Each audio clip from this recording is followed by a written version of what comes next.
Ya, pertanyaan berikut Pak Aam, apakah ada hadis yang menunjukkan batas waktu antara khitbah dan pernikahan? Ya, tidak ada dalil yang eksplisit berapa jarak dari khitbah ke nikah. Tidak ada. Yang ada hadis yang mengatakan ada 3 hal yang harus dipercepat. Jadi tidak disebutkan dipercepatnya ini berapa bulan, berapa minggu, berapa hari. Tidak. Yang penting harus dipercepat, ya. Kata Nabi ada 3 hal yang harus dipercepat. Satu, kalau ada yang meninggal, percepat untuk dimandikan, kafani, sholatkan, kuburkan. Jadi tidak bagus ada kebiasaan sampai berbelas-belas jam nunggu anaknya, nunggu bibinya, nunggu tantenya sampai dikuburkannya itu dibesokkan lagi, ya. Sebenarnya bisa dikuburkan hari ini. Ya, hari ini kuburkan. Jangan itu anaknya yang di Aceh, ya kan? Meninggalnya pagi-pagi. Sebenarnya ba'da duhur juga sudah bisa dikuburkan, ya kan?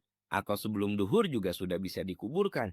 Ini nunggu anaknya yang di Aceh. Baru nyampe ke Bandung besok pagi. Itu mayit didiamkan sampai besok pagi. Ini tidak boleh. Haram hukumnya. Ya, karena kata Nabi, ada 3 hal yang harus dipercepat. Satu, menangani orang mati.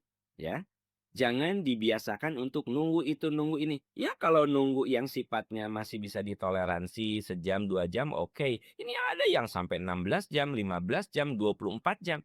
Untuk apa ini? Ya, toh orang yang ditunggu juga cuma bisa menangis. Selesai setelah itu. Ya, nah jadi dengan demikian, maka segerakan kalau ada keluarga kita yang meninggal, segerakan untuk dimandikan, dikafani, disolatkan dan dikuburkan. Yang kedua, kalau kita punya hutang dan ada dana untuk melunasi, segera lunasi. Kalau kita ada hutang, ya. Jadi itu hal yang kedua yang harus dipercepat. Segera melunasi hutang kalau ada dananya, ya. Walaupun mungkin perjanjiannya itu tahun depan, tapi tahun ini saya ada, ya lunasi saja. Itu menurut sabda Rasul. Yang ketiga, apabila kita sudah punya calon, ya, maka segera nikah.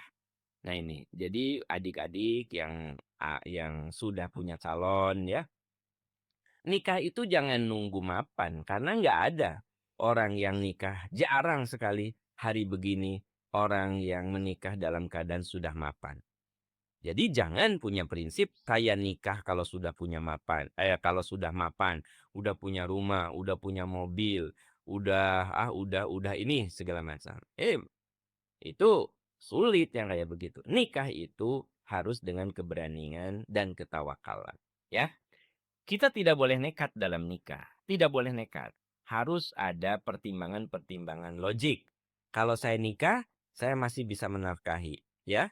Ngasih makan, ngasih rumah walaupun cuma nyicil, ngasih rumah walaupun cuma ngontrak. Nah, yang penting yakin kita ada penghasilan tetap untuk menghidupi istri. Nah itu. Jadi nikah itu jangan nunggu mapan. Ada teman saya, ya, nunggu mapan, sekarang usianya udah 50 nggak nikah-nikah. Alasannya belum mapan. Nah, jadi sebenarnya nikah itu jangan nunggu mapan. Karena boleh dikatakan orang mapan itu karena nikah gitu. Tidak karena mapan terus nikah, rumusnya jangan begitu, ya. Oke. Jadi tidak ada dalil tentang berapa lama dari khitbah ke nikah. Yang penting dipercepat. Jadi Rasul menyuruh kepada para orang tua kalau anaknya sudah ada calon, ya segera nikahkan begitu. Ya, segera nikahkan. Kemudian yang sering kali jadi pertanyaan, benar nggak tidak boleh menikahkan anak dalam 2 kali dalam 1 tahun? Ya, kalau dalam Islam tidak ada, ya, tidak ada larangan untuk menikahkan anak 2 dalam 1 tahun. Kalau itu budaya. Jadi memang ada budaya tertentu yang melarang menikahkan anak dalam 1 tahun. Sebenarnya Islam tidak melarang itu, ya. Selama kita mampu menikahkan anak dalam 1 tahun itu 2, 3 nggak masalah. Misalnya saya punya 3 anak, ternyata bulan Januari saya nikahin, bulan Juni saya nikahin, bulan Desember saya nikahin. Jadi dalam 1 tahun saya menikahkan 3 anak saya. Nggak apa-apa kalau ada uangnya, kalau ada dananya dan anak kita sudah ada calonnya, tidak ada masalah ya. Nah, jadi kalau ada yang mengatakan tidak boleh menikahkan anak dalam 1 tahun itu 2 anak, itu bukan agama, tapi itu adalah tradisi ya. Bukan agama, tapi itu adalah tradisi. Kalau menurut hemat saya selama dananya ada, kemudian anak kita juga sudah ada calonnya, tidak perlu ditunggu sampai tahun depan ya. Nikahkan saja. Itu yang dikatakan antara khitbah dan nikah itu dipercepat. Berapa tahun, berapa bulan, berapa lama? Tidak ada batasan tentang hal itu. Kembali kepada kadar kesiapan masing-masing. Makanya Nabi tidak membatasi dengan hari, tidak membatasi dengan minggu, tidak membatasi dengan bulan atau tahun, karena setiap orang masing-masing punya kadar dan kemampuan yang berbeda-beda, ya.